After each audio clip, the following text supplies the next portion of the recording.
তো ফ্রেন্ড, তুমি যদি ফেসবুকে কন্টেন্ট মনিটাইজেশন অপশনটা পেতে চাও তাহলে কিন্তু তোমাকে একটা আই এম ইন্টারেস্ট ফর্মটা ফিল আপ করতে হবে। তো তুমি যখন ফেসবুকের প্রফেশনাল ড্যাশবোর্ডে যাবে, তো ওখানে গিয়ে যখন মনিটাইজেশন অপশানে যাবে, তো সেখান থেকে কিন্তু কন্টেন্ট মনিটাইজেশন অপশানটা কিন্তু লক হয়ে থাকে। এখানে কিন্তু আই এম ইন্টারেস্ট একটা ফর্ম ফিল আপ চলে আসে, এটা কিন্তু পূরণ করতে হয়। আর এটা পূরণ করতে গেলে অনেকে ভাবে যে এখানে কি লিখবো, অনেকে কিন্তু কনফিউজ হয়ে যায়।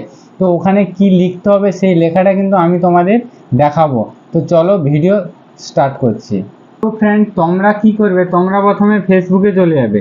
ফেসবুকে যাওয়ার পর থ্রি ডটে ক্লিক করে প্রফেশনাল ড্যাশবোর্ডে ক্লিক করলে, ক্লিক করার পর এখান থেকে যে মনিটাইজেশন বলে যে অপশানটা আছে এটাতে ক্লিক করবে। এটাতে ক্লিক করার পর দেখতে পাচ্ছ আমার কিন্তু কন্টেন্ট মনিটাইজেশন অপশানটা কিন্তু লক হয়ে আছে। তো এখানে আমি যে লেখাটা লিখবো, এখানে কিন্তু এইটাতে ক্লিক করার পরে এই যে দেখতে পাচ্ছ আই এম ইন্টারেস্ট, এই রকম কিন্তু একটা পেজ ওপেন হয়ে আসবে।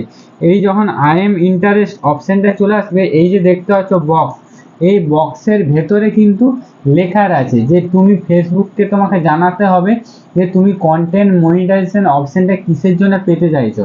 এটা কিন্তু তোমাকে ফেসবুককে জানাতে হবে। এটা যদি তুমি ফর্মটা ঠিক মতো ফিল আপ করে দাও তাহলে কিন্তু তোমাকে কন্টেন্ট মনিটাইজেশন অপশানটা কিন্তু সহজেই পেয়ে যাবে। আর কিছু টিপস আছে সেগুলো তোমাদের আমি জানাবো, এগুলো যদি ফলো করো তাহলে কন্টেন্ট মনিটাইজেশন অপশানটা সহজেই পেয়ে যাবে। তো ফ্রেন্ড, এখানে একটা লেখা লিখতে হবে। আমি কিন্তু আমার ডিসক্রিপশানে দিয়ে দেবো যে কোন লেখাটা এখানে লিখতে হবে।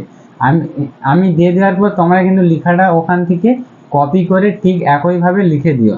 তো এখানে ঠিক কী করবে, আমার যে লেখাটা আমি প্রথমে নোটবুকে কপি করে রেখেছি। তো এখানে আমি নোটবুকে চলে যাব, এই যে লেখাটা, এই লেখাটা এখান থেকে আমি কপি করে নেব। এই দেখতে পাচ্ছ আমি এখান থেকে পুরো লেখাটা কিন্তু সিলেক্ট অল করে পুরো লেখাটা কপি করে নিলাম।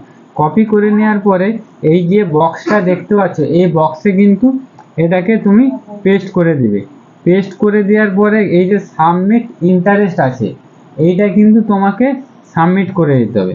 এই দেখতে পাচ্ছ ইন্টারেস্টেড সাবমিটেড হয়ে গেছে। তোমাকে এইটা তো তুমি করে দিলে, এরপরেও কিন্তু ফেসবুকের কিছু গাইডলাইন আছে, সেগুলো তুমি কি যদি ফলো করে থাকো তাহলে কিন্তু তুমি কন্টেন্ট মনিটাইজেশন অপশানটা সহজেই পেয়ে যাবে। সেই গাইডলাইনগুলো কি তোমাদের আমি কিন্তু জানাচ্ছি। সেই গাইডলাইনগুলো হলো যে রোজের তোমাকে কিন্তু ফটো আপলোড করতে হবে, রিলস ভিডিও আপলোড করতে হবে, একটা লং ভিডিও আপলোড করতে হবে। মানে ফেসবুককে তোমাকে জানাতে হবে যে তুমি ফেসবুকে যে কাজ করছো প্রফেশনালভাবে সেটা কিন্তু সঠিক।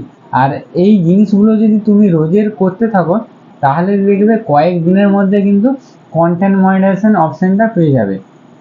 আর একটা জিনিস তোমাদের মাথায় রাখতে হবে, অন্যের কন্টেন্ট কিন্তু দেওয়া যাবে না। কি মিউজিক সিস্টেম কোনো ভিডিও কিন্তু আপলোড করা যাবে না। তোমার নিজের কন্টেন্ট বানিয়ে নিজের কন্টেন্ট আপলোড করতে হবে।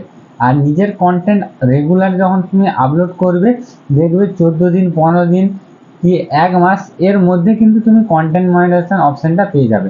আর এই ফর্মে কিন্তু এই লেখাটা লিখে দিতে হবে। লিখে দিলে কিন্তু সঠিকভাবে যদি লিখে দাও তাহলে কিন্তু কন্টেন্ট মনিটাইজেশন অপশানটা পেয়ে যাবে।